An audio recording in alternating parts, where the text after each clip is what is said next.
Hello friends, कैसे आप सब लोग। फ्रेंड्स, आज की वीडियो में बात की जाएगी आपकी सीटेट की इंग्लिश की। देखिए, इंग्लिश आपकी 30 नंबर की आती है। 15 नंबर के होते हैं आपके अनसिन पैसेज, जिसको कराने का तरीका मैं बता चुका हूँ आपको कि how to solve unseen passage in the shortest possible time and bring the whole number. ठीक है, and I have explained its method in the video. तो वो वीडियो आप लोग वीडियो के डिस्क्रिप्शन में या फिर चैनल की प्ले लिस्ट में देख सकते हो। ये 15 नंबर आपके फ्री के है। 15 नंबर में से आप बहुत ही अच्छा स्कोर कर पाओगे इसमें। ठीक है, उसको कराने का तरीका मैं बता चुका हूँ। सेकंड चीज़ है जो 15 नंबर में आती है आपकी, क्या, पेडागोजी। देखिए, पेडागोजी के मैंने क्या काम किया, मोस्ट इंपोर्टेंट क्वेश्चन आंसर लिया आपके। ठीक है, ऐसे मोस्ट इंपोर्टेंट क्वेश्चन आंसर की एक सीरीज ली है। अगर आप सिर्फ इन क्वेश्चन को कर जाते हो ना, तो इंग्लिश में और ये जो अनसिन पैसेज को मिला के आप इजीली 25 प्लस का स्कोर आराम से कर पाओगे।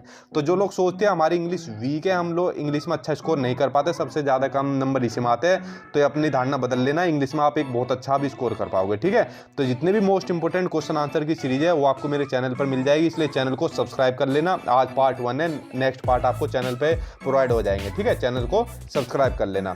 चलिए पहले देख लेते हैं पहला क्वेश्चन। 7 लोग आप भी आंसर देने की कोशिश करना साथ के साथ, और फिर देखना कितना स्कोर आप लोग कर पाते हो।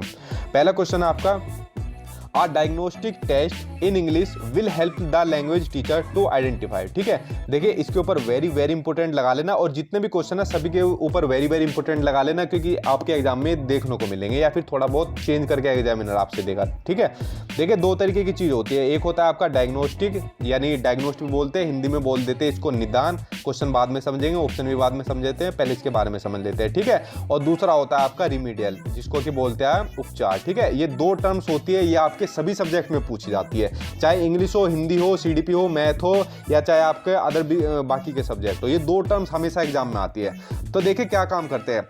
डायग्नोस्टिक बोलते हैं जिसमें सबसे पहले जो भी प्रॉब्लम होती है उसको आइडेंटिफाई किया जाता है, यानी समस्या की पहचान की जाती है कि भाई एक्चुअल में समस्या क्या हो रही है, सीखने के दौरान भी क्या समस्या हो रही है। और जब हम उसका डायग्नोस्ट कर लेते हैं, उसका निदान कर लेते हैं, फिर हम उसका क्या काम करते हैं, उसका उपचार करते हैं। ठीक है, यानी उसका रिमीडियल करते हैं।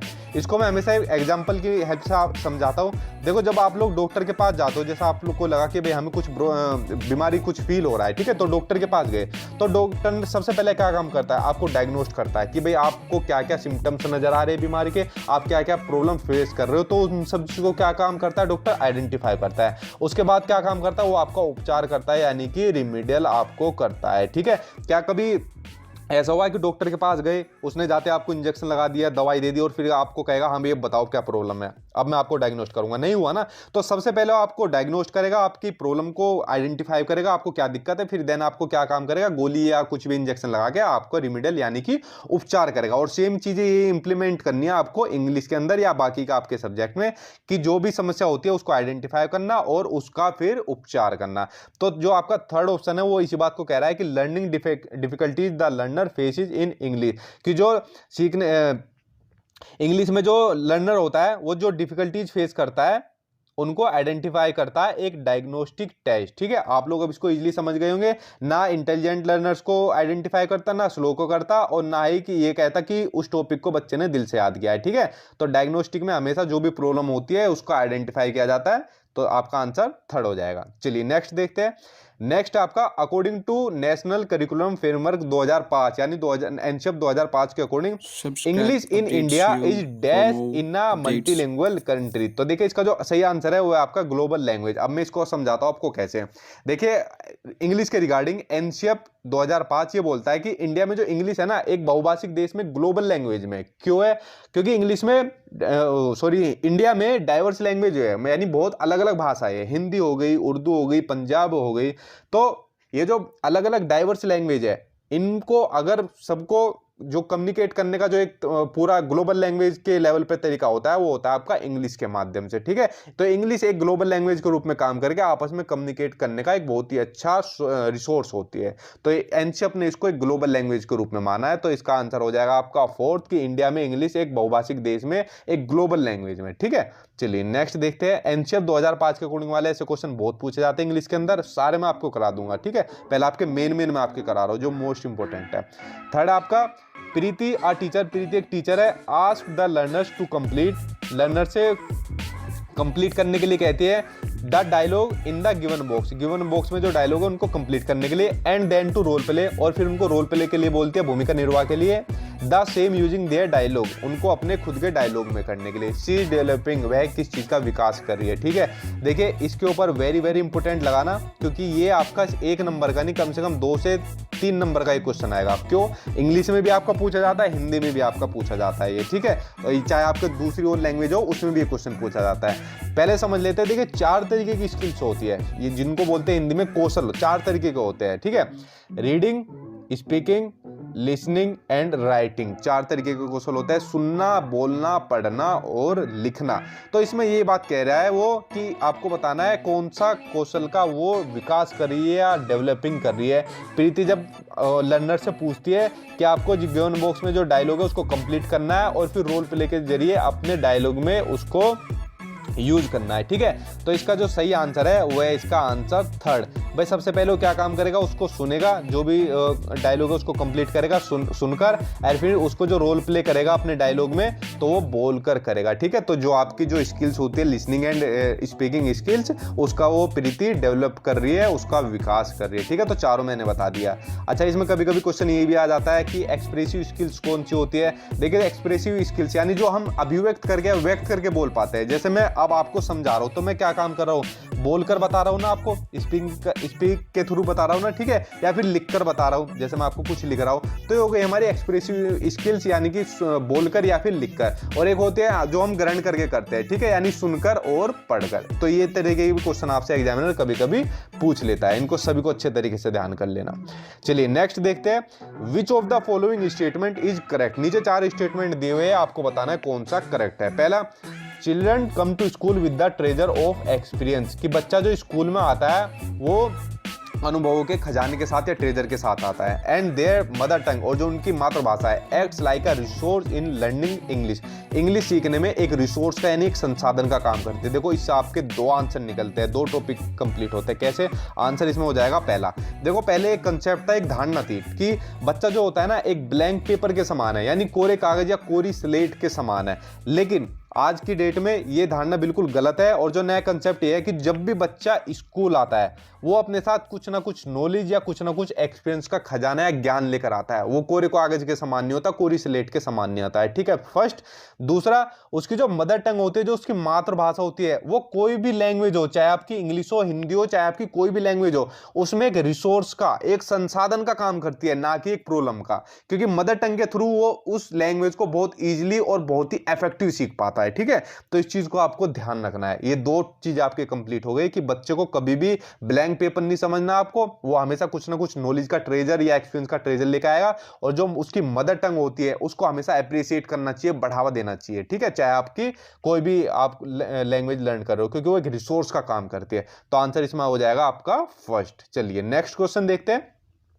नेक्स्ट आपका, as per Noam Chomsky's theory the role of language acquisition device LED helps children to, ठीक है। बाकी क्वेश्चन देखते पहले देखते हैं इससे संबंधित।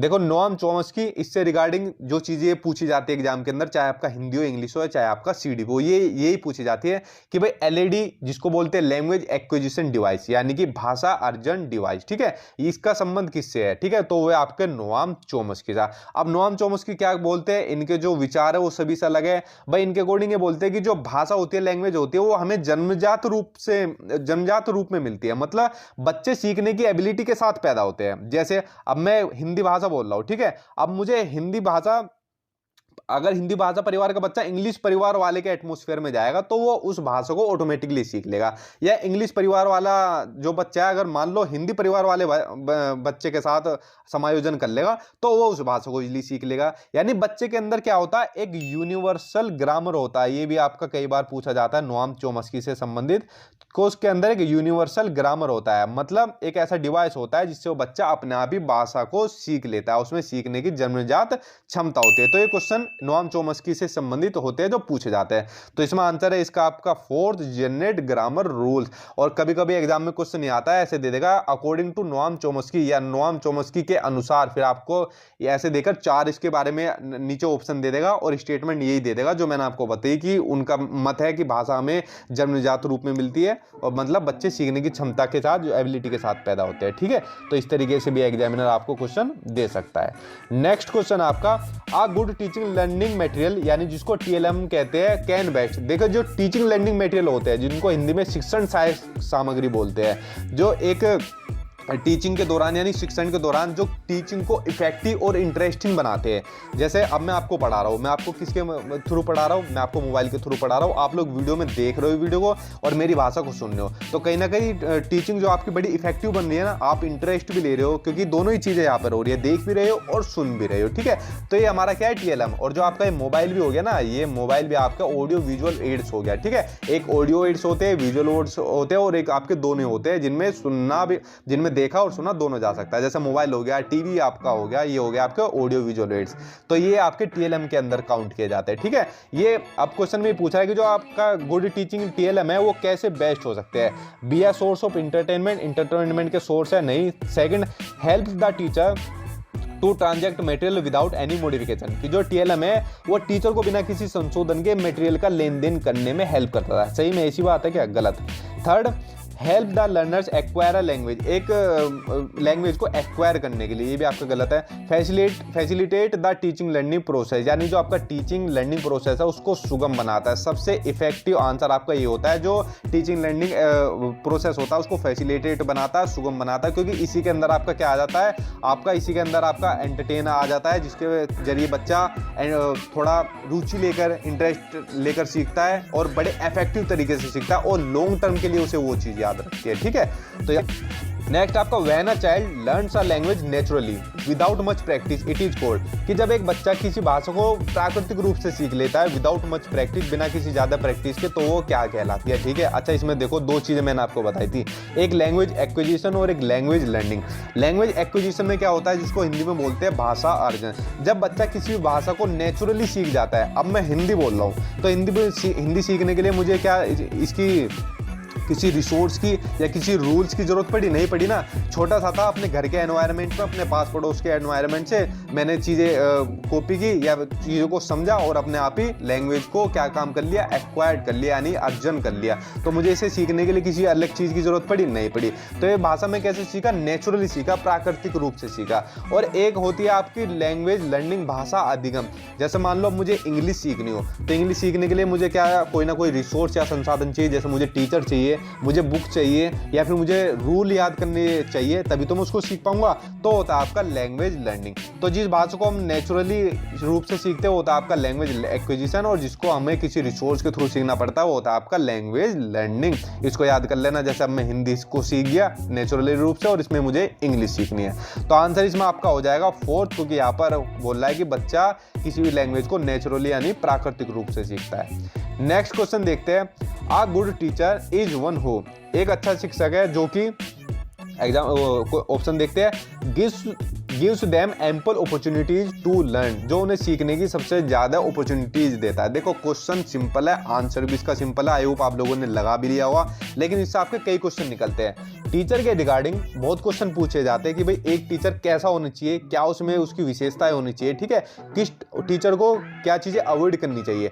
जैसे इसमें टीचर होता है, अगर उसे अपनी टीचिंग को इफेक्टिव बनाना है तो उसे ज़्यादा से ज़्यादा अपॉर्चुनिटीज़ देनी चाहिए लर्नर्स को, यानी स्टूडेंट को। जितनी ज़्यादा उनको अपॉर्चुनिटीज़ देगा, जैसे उनसे क्वेश्चन पूछना, उनके साथ डिस्कशन करना, उनको कुछ खोजबीन करने के लिए बोलना, या फिर लर्निंग बाय डूइंग, उनको कुछ अपने हाथों से करने के लिए देना, जितनी ज़्यादा अपॉर्चुनिटीज़ एक टीचर देगा उतना ही इफेक्टिव तरीके से बच्चा उन चीज़ों को सीख पाएगा। तो ये क्या क्वालिटी होती है? एक गुड टीचर की क्वालिटी होती है, और ये कोई ना कोई क्वालिटी 2 या 3 नंबर के रूप में आपके एग्जाम में जरूर आते हैं, ठीक है। तो इस क्वेश्चन को थोड़ा समझ कर देख लेना, आंसर इसमें आपका फर्स्ट हो जाएगा। चलिए नेक्स्ट देखते हैं। नेक्स्ट आपका maximum participation of students during teaching in language classroom is possible through, भाई एक भाषा का क्लासरूम है, उसमें मैक्सिमम पार्टिसिपेशन स्टूडेंट्स का कैसे हो सकता है, किसके थ्रू हो सकता है, ठीक है। लेक्चर मेथड के थ्रू। देखो लेक्चर मेथड या व्याख्या विधि, जहां भी ऑप्शन में दी जाए गलत काट देना। 100 में से 99% चांस होते हैं ऑप्शन आपका कभी होगा ही नहीं, ठीक है, देखते गलत काट देना। दूसरा ट्रांसलेशन मेथड को भी काट देना, यानी अनुवाद विधि को भी काट देना। इसका बच्चे से संबंध में कभी कोई चीज नहीं मिलेगी आपको, ठीक है, क्योंकि लेक्चर देकर या फिर ट्रांसलेट करके हम बच्चों को कभी इफेक्टिव तरीके से नहीं सिखा पाएंगे। इंडक्टिव मेथड भी आपका नहीं होगा, जिसको आगमन विधि बोलते हैं, कि भाई पहले आपको कुछ एग्जाम्पल्स दिए जा रहे हैं, देन उसके बाद आपको कुछ रूल या कुछ नियम समझाए जा रहे हैं। या तो सिंपल सी बात कही जा रही है कि सबसे ज्यादा सहभागिता यानी पार्टिसिपेशन स्टूडेंट्स का कैसे हो सकता है, लैंग्वेज क्लासरूम में, ठीक है।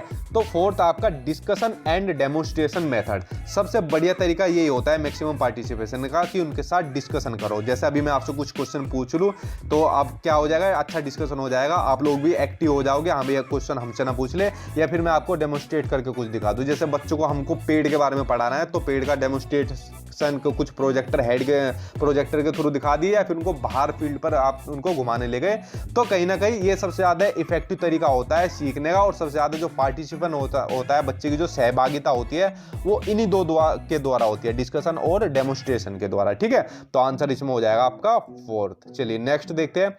Dyslexia is an intellectual disability that negatively affects the understanding abilities in terms of, देखिए डिसलेक्सिया या आपके लर्निंग डिसेबिलिटी, लर्निंग डिसऑर्डर से संबंधित ये चैप्टर है। इसके ऊपर जितने भी डिसऑर्डर है वो मैं आपको बता चुका हूँ।